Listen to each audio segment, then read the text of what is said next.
Forevers ir viens no lielākajiem gaļas pārstrādes un tirdzniecības uzņēmumiem Latvijā, ar pieredzi vairāk nekā 27 gadi. Kompānija pagājušajā gada apgrozījums bija 75 miljoni eiro. Mūsu produkti ir pieejami ne tikai Latvijas lielajos veikalu tīklos, bet mums pašiem ir savs arī veikalu tīkls ar vairāk nekā 110 veikaliem. Ar investīcijiem izmantojot Altuma līdzfinansējumu, Forevers nodrošina pamatfunkcijas kompānijām, kas dod iespēju ilgtermiņa attīstībai. Pagājušajā gadā investīcijas budžets bija 2 miljoni eiro, ar līdzfinansējumu 600 000 eiro. Kopēji investīcijas pakā bija iekļauta gan ražošanas tehnoloģiskā, gan IT iekārta. Automatiska pakošanas līnija dod iespēju samazināt darbinieku skaitu. Izslēgt darbu ar rokām, līnija ir pats pa sevi jauna, moderna, un viņa atšķirās no līnijas, kura bija uzstādīta un nostrādāja ilgu laiku agrāk.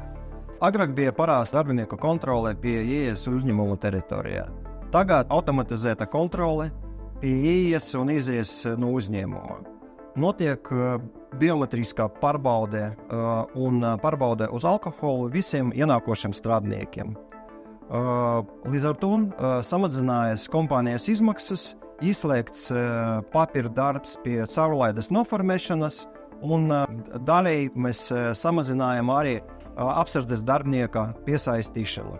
Pateicoties IT investīcijas projektiem, optimizēta iekšējā tīklu un serveru infrastruktūra, modernizēta IT drošības un video novērošanas sistēmas, izmantojot jaunas paudzes IT tehnoloģijas. Ļoti svarīga investīcija. Tas viss dod iespēju ilgtermiņa attīstībai.